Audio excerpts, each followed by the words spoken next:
Well, guys, I got the engine in it, but I'm just basically, if you watch the first video, it's just reversal of this disassembly. I'm routing the wires in it right now. Got the wires run back around this support, but I'm gonna have to take off early tonight. It's Valentine's Day, and I gotta take her out to dinner, and I'm gonna take my mom out too, and take the girls out. And I broke this plastic fitting over here when I was putting the engine in, so I already called them, and they didn't have it, of course. Why would they have anything?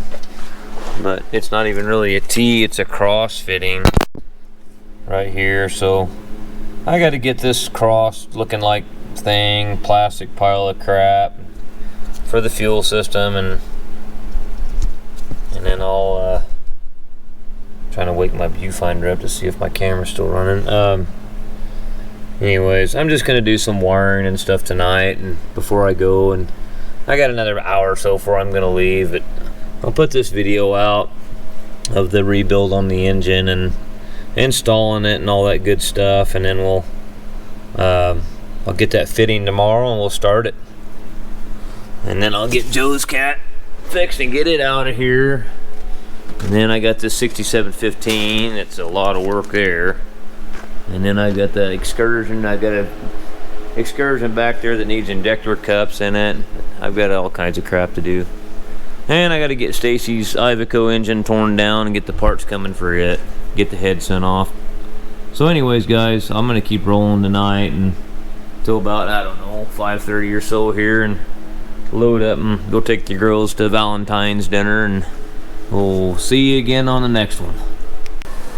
So I don't have any, we're gonna have a lot of codes. Got oil in it, don't have the DPF, none of that stuff hooked up, so we're gonna have a lot of codes.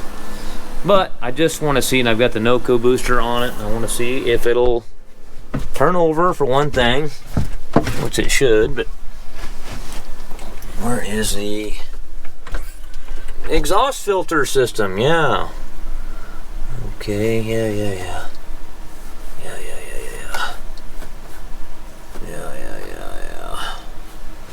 Okay, where is the, that's temperature.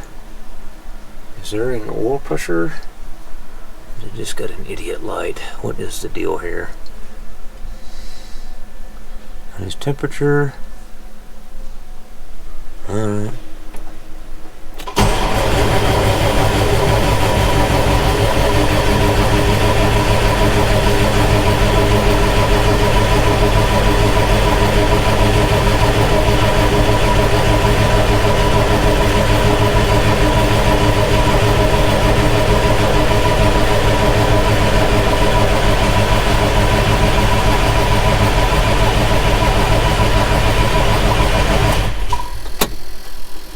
So let me turn the key on and just let her sit there with the lift pump running for a while, and we'll try her again. Let her cool down and start her. I had to add a little bit of oil to it. Sitting here for quite a while with the lift pump running. We'll see if we can try it again. Oh, I gotta put the fill cap back on. So obviously the oil pump's pumping because I had it on the full line before. It was 6 gallons, and I cranked on it there and I checked it again and it was low, so that's a good sign that it's pumping oil.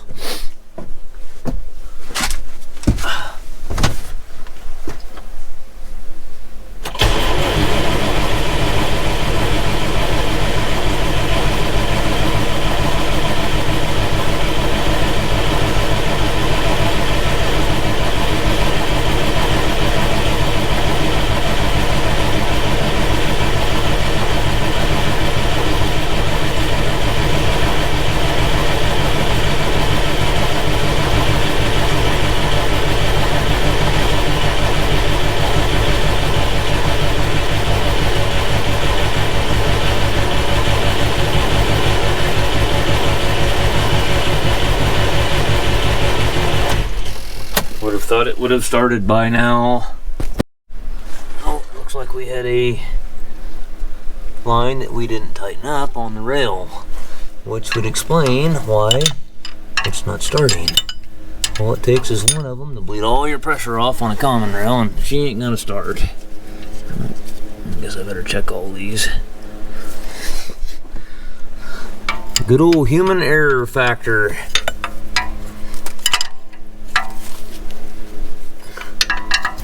That one tight.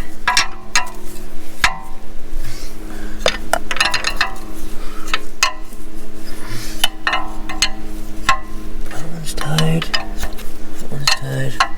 That one's tight. How about up on top?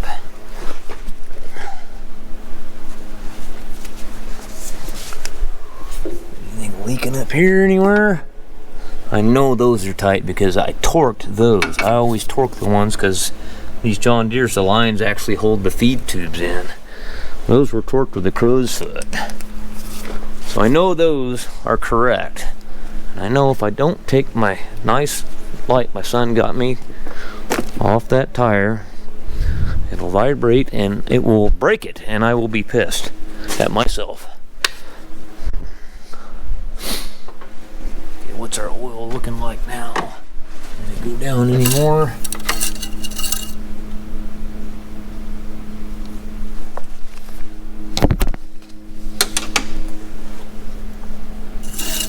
Double stick it there.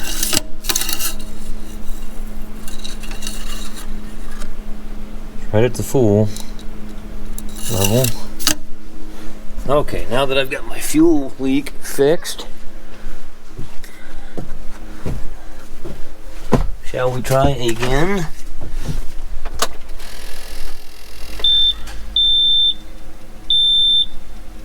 Come on, baby.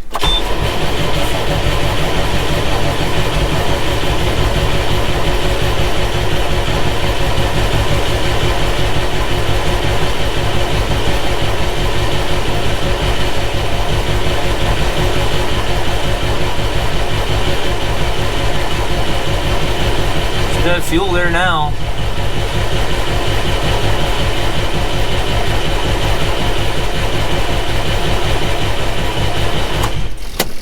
Let me see what's going on. As you can see, there's a little smoke in the air. I don't know why this happens every time that I go to start one and it won't ever start, and won't you crank and crank and crank and crank, and you just quit recording because you're like, what the hell's wrong? So then you get caught up in the process, and then you go crank on it again and it starts when you weren't recording. So anyway, I just barely let it fire, then I stopped. She's gonna be noisier than hell. It fires.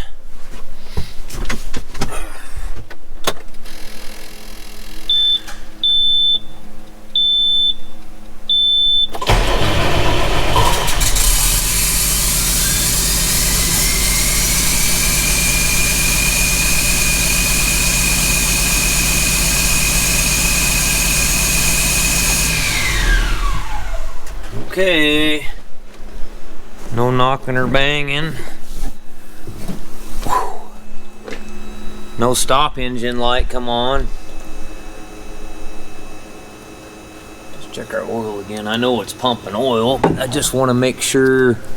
Let's look at our level again here. And I guess we'll put the DPF and all that garbage on there.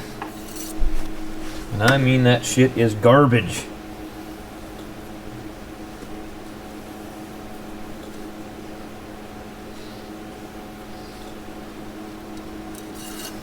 Guy told me a couple of years ago, says, I never thought I'd see that on a farm tractor. And I said, I did. What do you mean? Yeah, see, it's low again. That's a good indication that she's definitely pumping.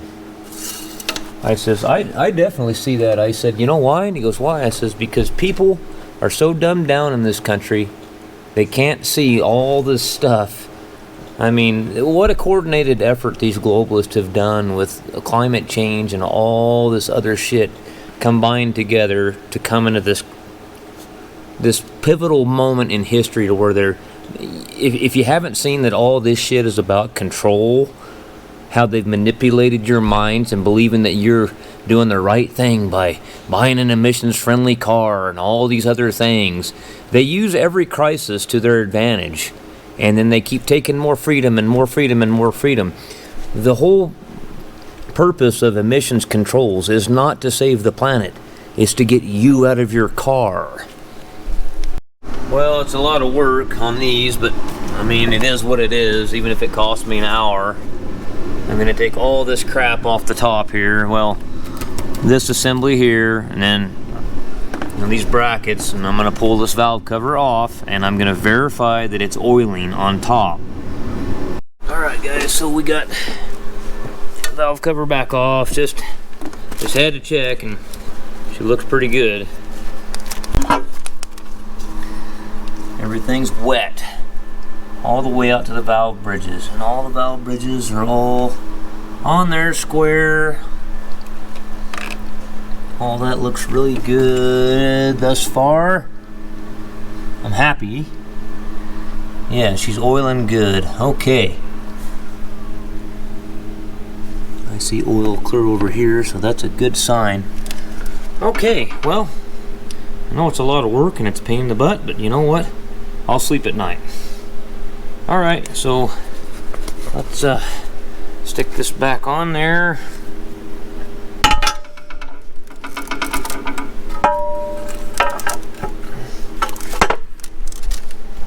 Kind of tricky getting it in there, but there we go. Alright, well, I'm gonna get all this secure, put all this back together, and we're gonna crane that on there, bolt it on, hook all the DPF and all that good garbage up, and put the stack on it.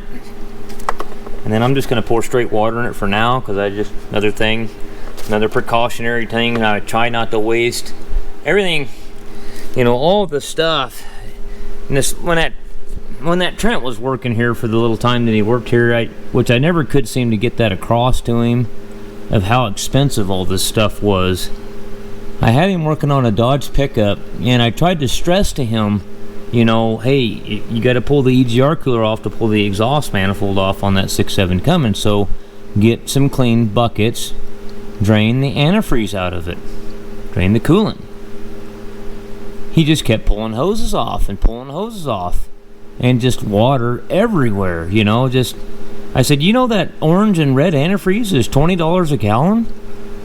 I said, there's nothing wrong with that extended life coolant. We could have put it in a 5-gallon bucket and used our vacuum puller and put it back in there. I says, now we got to buy $60 worth of antifreeze or more to put back in it. So that's what I'm trying to say here is I pour straight water in it to make sure I don't have any leaks, or I don't have to pull something off and lose water. And once I know that I don't have any leaks, and then I'll dump it, and then I'll put antifreeze in it. So anyways, that's my bitch about that. Hey guys, so like I was telling you, don't pour antifreeze in there till you make sure that you've got no leaks. And I got a water leak here coming from this hose. I don't know if that's supply or return. It's got to be supply.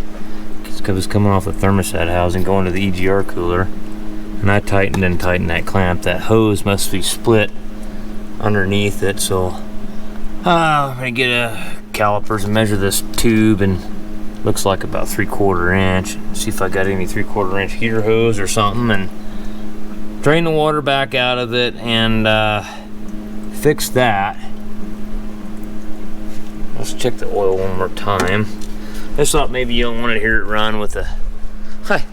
When I took this tractor around the shop, it was just solid mud, and the snow had thawed out, and I'd pulled it in here, and that mud dried out, and I pulled it ahead, and look at the mud on the floor.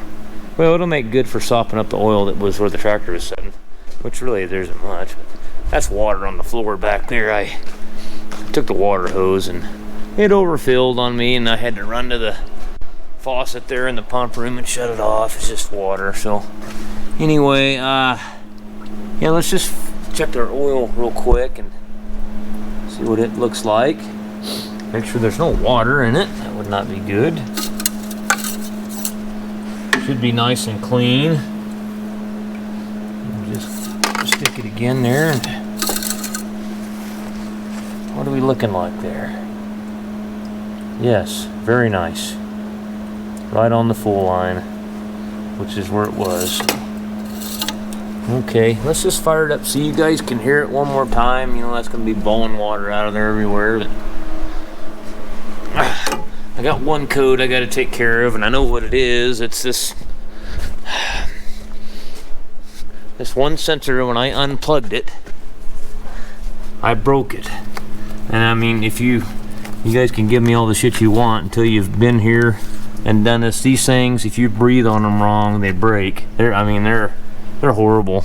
And what I'm going to do after I get the water leak fixed, I'm going to put the trim files in the injectors. I'm not going to show that.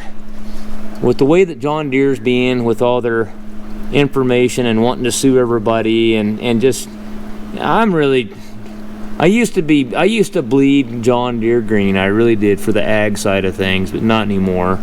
They've lost me, you know, they really have. With all the shit they're pulling, you know, they can go, you know, and I'm not talking about my local dealer. Those guys that get along with great, but as far as John Deere Corporation, they can go piss up a fucking rope. So let's go see what she does. She's gonna beep in here because of that code.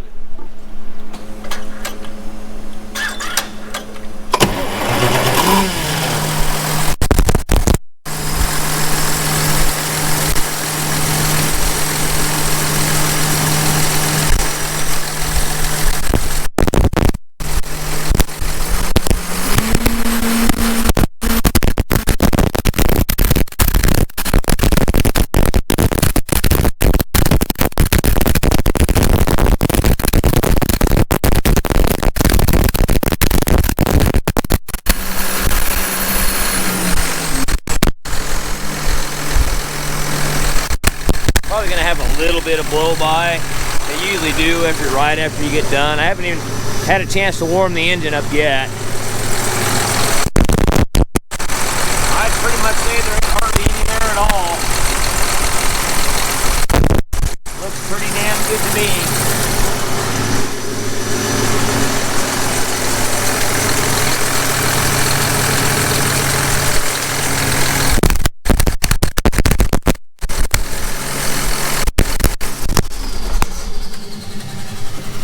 Okay, well, I fixed my leak and I've kind of gotten where I want to be. I'm probably not even going to work on this the rest of the afternoon.